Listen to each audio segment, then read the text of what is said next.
Hey everybody, this is Brendon and Katie Byrne here. Hi everyone. And we're going to talk to you about important things. What are we going to talk to them about? Well, the title of the video, as you see, is 4 Uncommon Keys to Improving Your Relationships. So this is going to be a little mini-series. And so here's the first one for today. One of the uncommon keys is being powerful in your relationships.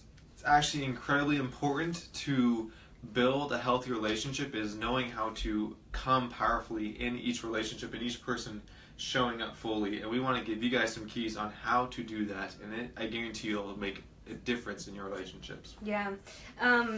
Unfortunately, I think it's kind of common for people not to realize that they are powerful and that they can control and make choices of types of things they choose, the language they use, how they interact with people. So let's get right into it.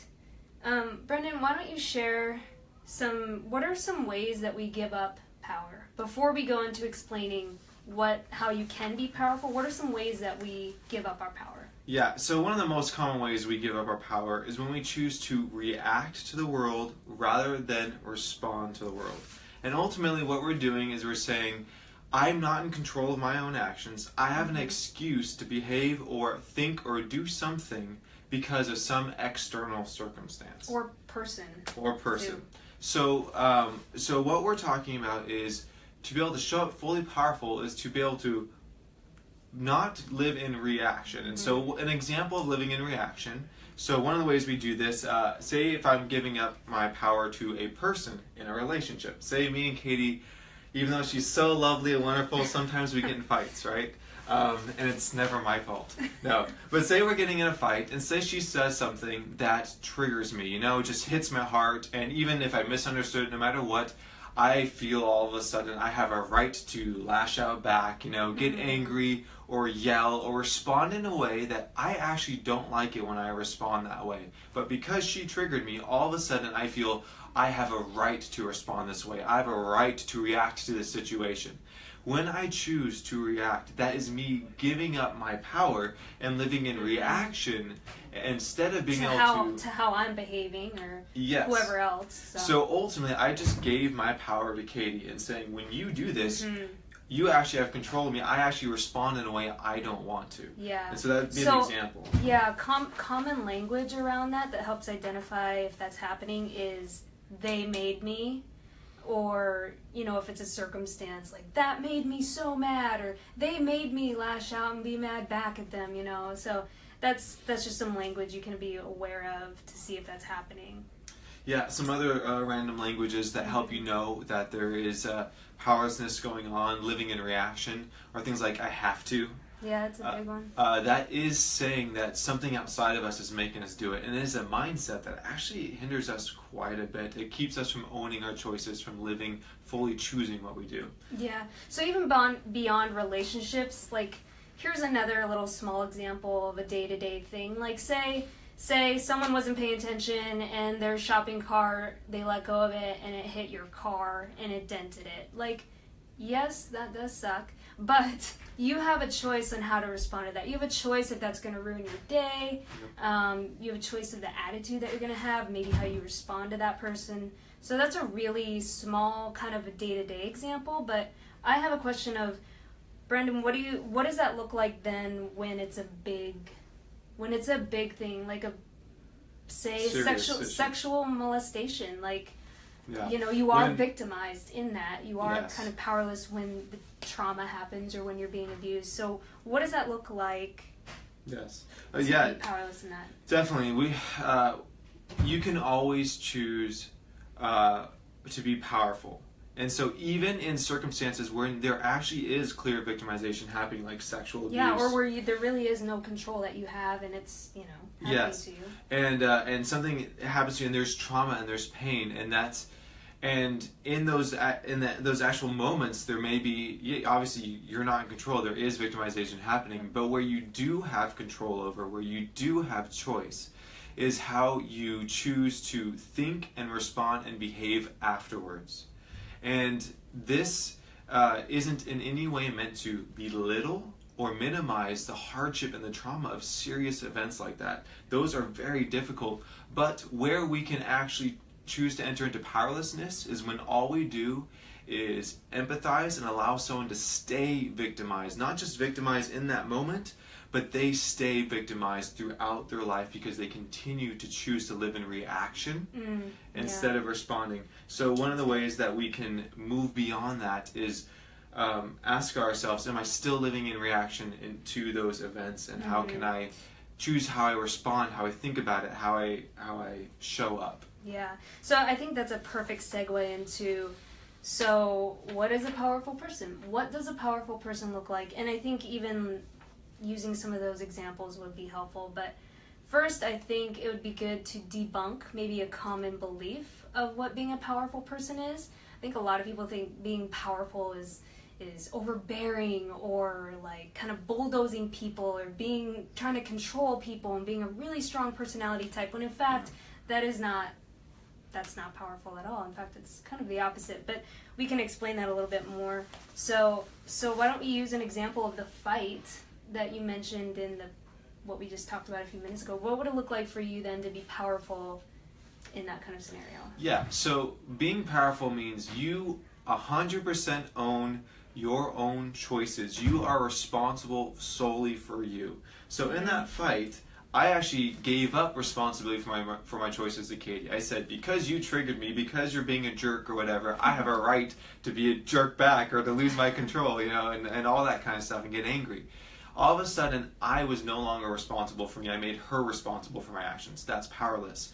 So, in a powerful way, is if Katie was doing something, and say it was hurting me, say it was causing me pain, number one, to not react to that situation, but to continue to respond how I want to. Only I am in charge for how I respond. So even, sometimes there's miscommunication in relationships. Say I misunderstood Katie. I'm responsible for staying calm, being able to respond in a way that I like. But say it's managing your emotions, managing your behavior. Yeah. But say it's the opposite. Say Katie was actually intentionally trying to trigger me, trying to be mean. I'm still just as responsible for my own actions, how I respond, and that doesn't give me any more excuse. If I choose to respond angry, it doesn't matter what she did. If I choose to give in to that and cross a line, I'm the one who has to answer for that. So it's me taking ownership for no matter what happens around me, no matter what happens in a relationship, even if it's difficult, even if it's painful, even if it hurts me, I have to respond in a way that I feel good about. Yeah, so like you said, being 100% responsible for managing yourself, knowing that you have a choice, knowing that you are ultimately the only one in control of yourself. So I think that's huge. Yeah. So one of the ways this comes out a ton is, this is happening if there's excuses. Yeah. But she did this. But the shopping cart dented my car. That's why I've been in such a bad mood all day long. So if you have excuses going on, if you give reasons for bad behavior, then you are living in a level of powerlessness. Yeah, that's good. So we kind of outlined what does it look like to give up your power, what does it look like to be powerful, and then lastly we want to help you guys know what this looks like, how to apply it in your own life. So Brendon, how do you become a powerful person, if this is a new concept for some people? Yeah.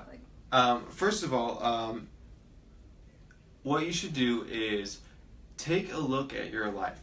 We all have times when we respond in a situation, whether it's relationship or circumstantial, people or events that happen to us.